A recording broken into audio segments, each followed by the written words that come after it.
Hi, welcome to icon news. నేను మీ సతీష్. ఈరోజు మనతో పాటు ప్రముఖ విశ్లేషకులు రాజేష్ అప్పసాని గారు ఉన్నారు. వారితో ఏపీలోని కొన్ని కీలక అంశాలపై విశ్లేషించేద్దాం. నమస్తే రాజేష్ గారు. రాజేష్ గారు, నిన్న చూసే ఉంటారు, Borugadda Anil social media activist అనాలా, వైసీపీ కార్యకర్త అనాలో తెలీదు, బట్ వైసీపీ తరపున టీడీపీ నాయకుల్ని, ప్రతిపక్ష నాయకుల్ని దుమ్మెత్తిపేస్తూ అసభ్య పదజాలంతో విరుచుకుపడిన ఒక వ్యక్తి అరెస్ట్ అయ్యాడు. కొంతకాలం క్రితం నవంబర్లో అరెస్ట్ అయినట్టున్నాడు. గత నెల 15వ తారీఖున బెయిల్ మీద రిలీజ్ అయ్యాడు అని చెప్పేసి వార్తలు వచ్చినాయి. నిన్న బెయిల్ గడువు ముగిసింది. నిన్న సాయంత్రం 5 గంటల లోపల కోర్టులో జైల్లో లొంగిపోవాలి, కానీ లొంగిపోలేదు. కాకపోతే బెయిల్ పొందటానికి తను తప్పుడు మెడికల్ సర్టిఫికేట్లు, తప్పుడు లెటర్లు సమర్పించాడు అన్న ఆరోపణ అయితే వస్తుంది. తనైతే నేను అన్ని సక్రమంగానే సమర్పించాను అన్న వ్యాఖ్యలు వీడియోలో చేశాడు. బెయిల్ పొందిన తర్వాత సెంటిమెంట్గా నాకు ఒక్కడే కొడుకుని, తల్లికి నా అవసరం ఉంది, నేను తల్లిని చూసుకోవాల్సిన అవసరం ఉన్న బాధ్యత నాకుంది అంటూ సెంటిమెంట్ రంగరించాడు. ఆ తర్వాత చట్టాల మీద నాకు నమ్మకం ఉంది, దళితుడు అయిన అంబేద్కర్ రాసిన రాజ్యాంగాన్ని లోబడి అన్నీ సక్రమంగా చేస్తానంటూ చట్టం పట్ల భయం భక్తులు ప్రదర్శించాడు. ఇంకా మరోవైపు నాకేదన్నా ప్రాణహాని జరిగితే, నాకేదన్నా హాని జరిగితే దాని బాధ్యత లోకేష్, పవన్ కళ్యాణ్, చంద్రబాబు తీసుకోవాలంటూ వాళ్ళని హెచ్చరిస్తూ రకరకాలుగా ఈ 2-3 రోజుల్లోనే చాలా చూసాం. నిన్న లొంగిపోలేదు కాదా, ఈరోజు ఉదయం లొంగిపోయాడు. సో ఈ మొత్తం సంఘటనని మనం చూస్తే మనం ఎలా అర్థం చేసుకోవాలి? దీనిపై మీ విశ్లేషణ ఏంటి? మనకి ఒక నారుని మనం చిన్నప్పటి నుంచి వింటూ ఉన్నాం. తెలివి తక్కువ వాడు ఒక దగ్గర పూసుకుంటే తెలివి గలడు 3 చోట్ల పూసుకున్నాడు అని. బోరుగడ్డ అనిల్ కూడా మొన్నటి వీడియోలో తనకు తాను చెప్పిన ప్రకారమే నేను లా గ్రాడ్యుయేట్ని అని చెప్పుకున్నాడు. చట్టం గురించి నాకు అవగాహన ఉంది, లా గ్రాడ్యుయేట్గా కోర్టు ధిక్కరణకి పాల్పడే ప్రసక్తే లేదు, నేను కోర్టు ఆదేశాన్ని గౌరవిస్తానని చెప్పాడు. చెప్పిన వ్యక్తి అదే కోర్టుకి సబ్మిట్ చేసిన హాస్పిటల్ లెటరు ఫేక్ లెటర్ అని చెప్పని నిర్ధారణ అయింది కదా. మరి కోర్టుని ఎందుకు తప్పుదో పట్టించావు? ఇక్కడ గమనించుకుంటే అతను అక్టోబర్లో అరెస్ట్ అయ్యాడు.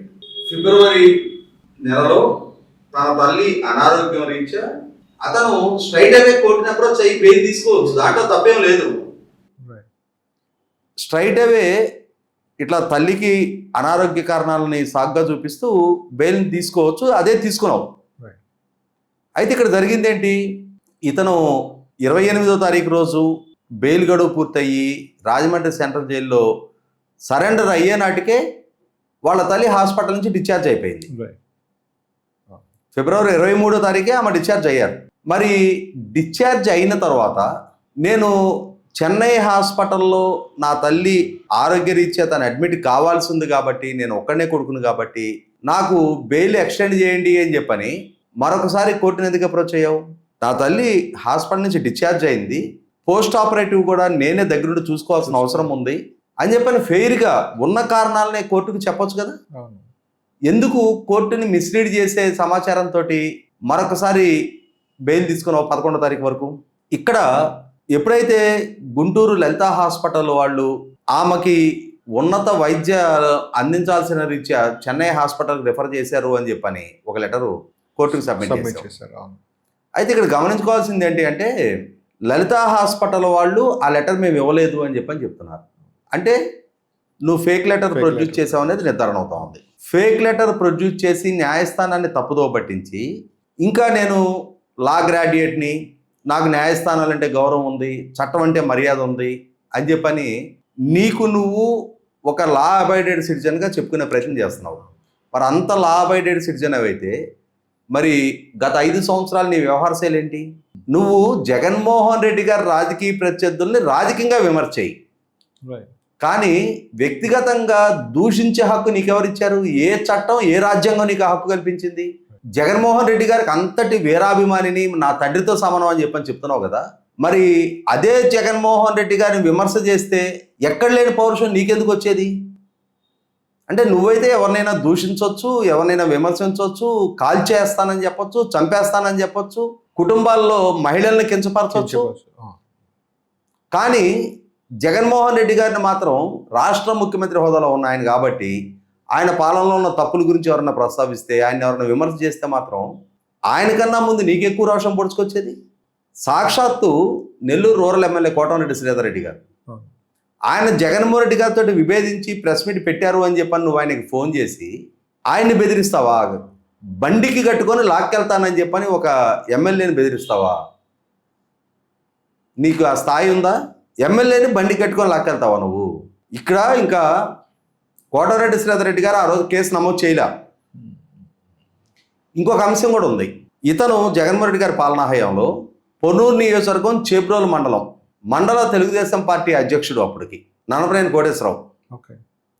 నాకు 1994 నుంచి వ్యక్తిగతంగా చాలా సన్నిహిత మిత్రుడు. ఎందుకంటే మాది వేమూరు నియోజకవర్గం.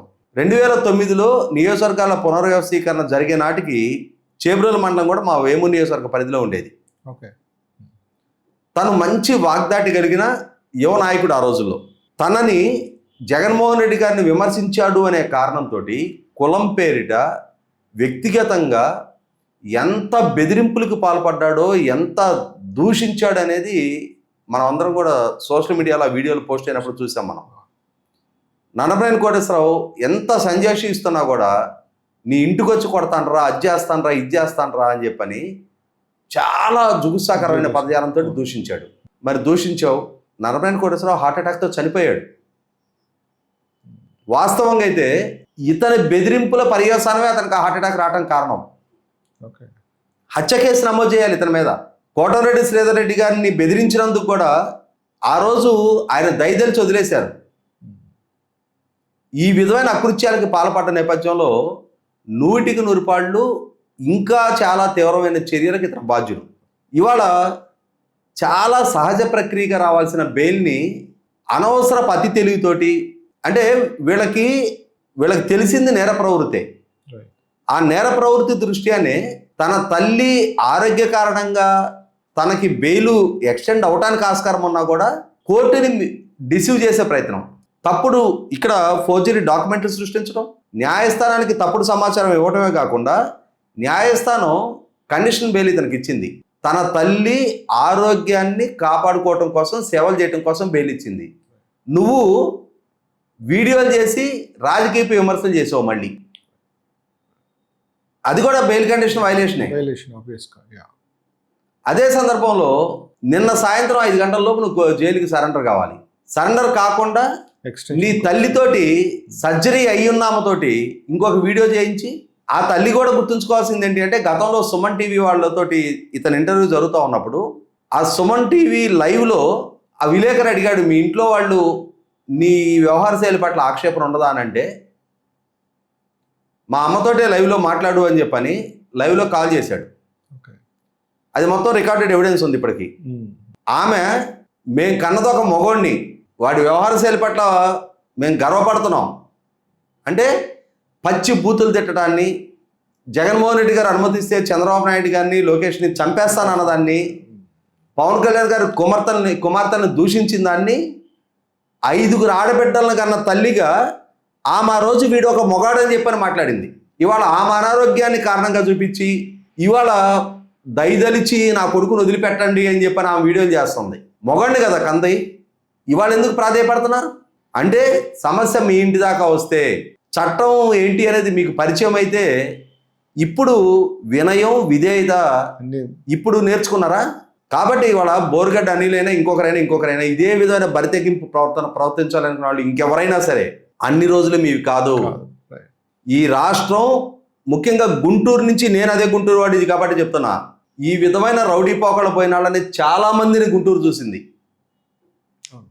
మొగ్గగా ఉన్నప్పుడే తుంచేపడ్డ రౌడీ షీటర్లను కూడా చాలా మందిని, నా కళ్ళతో నేను చాలా మందిని చూశాను. కాబట్టి ఈ విపరీత పోకడలని కట్టి పెట్టండి. ఈ బెదిరింపు ధోరణులకి ఎల్లకాలం చెల్లుబాటు కావు. ఖచ్చితంగా చట్టం, పదే మీరు ప్రస్తావిస్తున్న రాజ్యాంగం వీటన్నిటికన్నా చాలా బలమైనది. ప్రాపర్గా చట్టం పనిచేయటం మొదలు పెడితే మీలాంటి వాళ్ళని ఎక్కడకు ఉంచాలో అక్కడ ఉంచే శక్తి చట్టానికి ఉంది. థ్యాంక్ యూ రాజేష్ గారు. బోరుగడ్డ అనిల్ ఘటనపై విశ్లేషణ అందించారు. చూశారు కదా ఈరోజు రాజేష్ అప్సాన్ గారి విశ్లేషణ. మరోసారి మరో అతిథితో మరో సంఘటనపై మరో కార్యక్రమంలో కలుద్దాం. అంతవరకు